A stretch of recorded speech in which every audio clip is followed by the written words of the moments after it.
We have finally had an update with everything that has been going on with Veronica and Seth since they were both arrested for a physical altercation between each other, although they both did end up receiving bail. So let's get into exactly what has been reported here.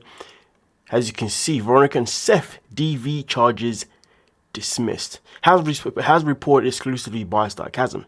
Now, it continues here by saying the domestic violence charges against 90 Day star Veronica and her fiance Seth have been dismissed. I really hope that he's no longer her fiance and she's not his fiancée, because boy, come on.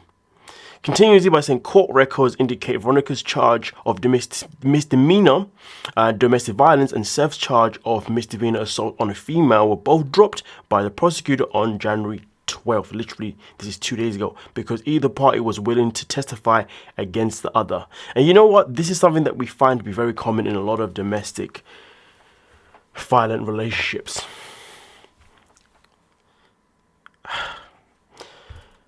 Unfortunately, for the people that have been through it, will understand maybe why this has gone down the way it has. But for some of us who haven't been through it, we watch it and we think, but justice has to be served. Something has to give. How do we stop a cycle? A cycle. Okay? Because if you don't do it now, well then what happens to the next person that person dates, that person becomes in a relationship with? Are they going to repeat the same pattern of them being violent again? And again, when it comes to Veronica, this wasn't even her first arrest. And Jamal even came out at the time to say, well guys, now you see why I didn't want to be with her. He didn't exactly say anything regarding the fact that she was ever physically violent to him, but he just pointed out that you can see the type of woman that I was dating and why I had to walk away.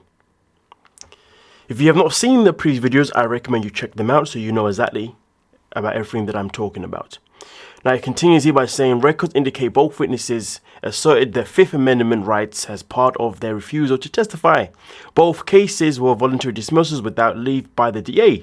According to the dgmoralellaw.com, dismissal without leave by DA means the prosecutor has chosen to drop the case on their own without court approval, without an option for the case to be reinstated unless new charges are filed separately.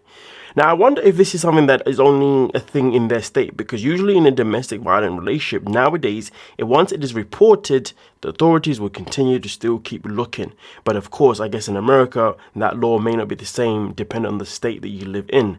But at the same time, this isn't a case of where one person was violent to the other person. This is a case where both parties were violent to each other. So I don't know if that changed anything in terms of the fact that you're supposed to still look into it even if the person does not want to press charges. See, this is the thing with the law. The law is a very interesting thing.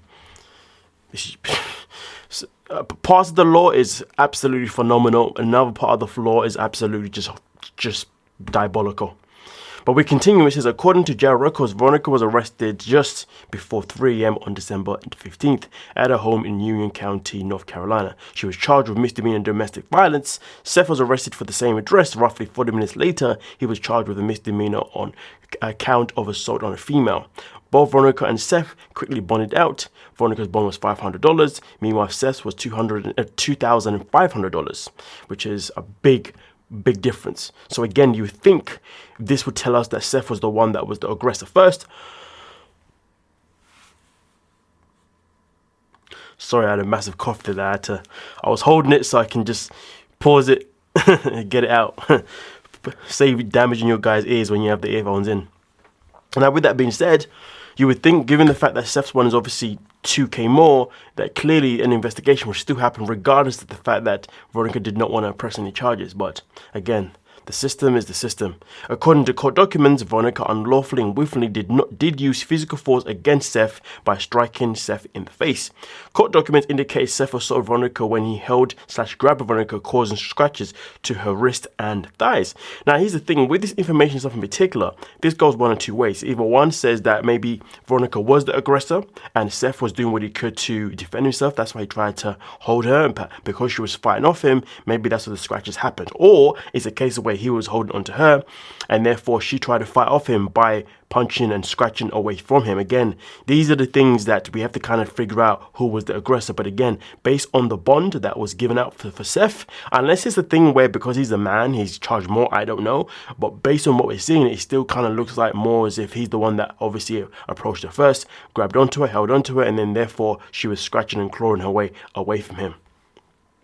It doesn't appear Seth or Veronica have commented publicly on the arrest, which is something that they have not done. Okay, now of course, as I said before, at the time when all of this came out, there was then there was then an arrest history of Veronica that then resurfaced. It wasn't something that we didn't know necessarily. It was something that was known in the past when she first debuted on the show, but something that obviously had to be reminded to the audience so we can obviously understand more and more about who, or remind us about who Veronica is. To be fair, when it comes to Seth, we've been unable to come across any information regarding his own history with arrest, whether he's been arrested before or if this was his first ever time. But we continue. This is not the first time 90 Day star Veronica Rodriguez has been behind bars. Her sarcasm exclusively revealed, Veronica was arrested in Florida for multiple felonies, including 3 battery charges in 2006. And here's the thing, these type of charges can only indicate that maybe she was the aggressor in this situation. But again, information that we have doesn't necessarily say that, right? Her past says it might have been her, but the information says that it was him. Okay. Veronica's arrest was the result of her alleged outburst after a traffic accident. Veronica reportedly struck a police officer and a paramedic on the scene, and that is nasty work. 2 of Veronica's felony charges were later dismissed.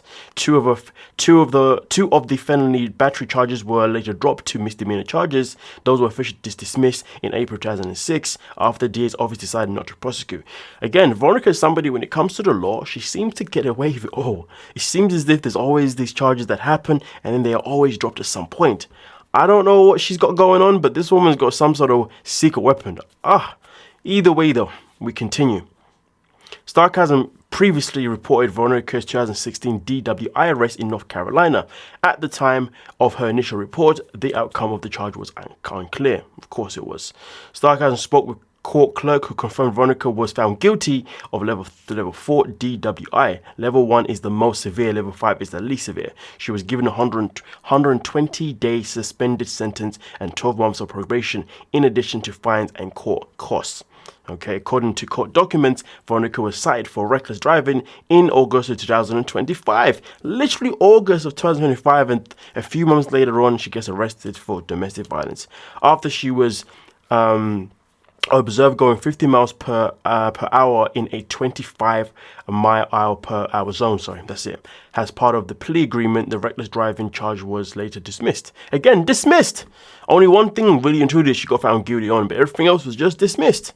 But either way though, this is the current situation with Veronica right now. Obviously with herself and Seth, both of them two have obviously decided to not testify against one another, as you saw, and therefore the charges have now been dismissed. I truly do hope that these two can go separate ways, because boy, if they stay together, is that really going to be for the best? If they continue to get married, is that really going to be for the best? Again, neither one of these two have actually come out to speak about it publicly, so we don't know this for sure, but it seems to me as if they have both probably been talking, obviously, behind closed doors, and probably decided to make up, and now may even be going forward with their wedding. But I guess that's something that we'll find out at some point when either one of them decides to finally, obviously make a post on their social media account. I do believe that if they do decide to get married, that will 100% be posted when that happens.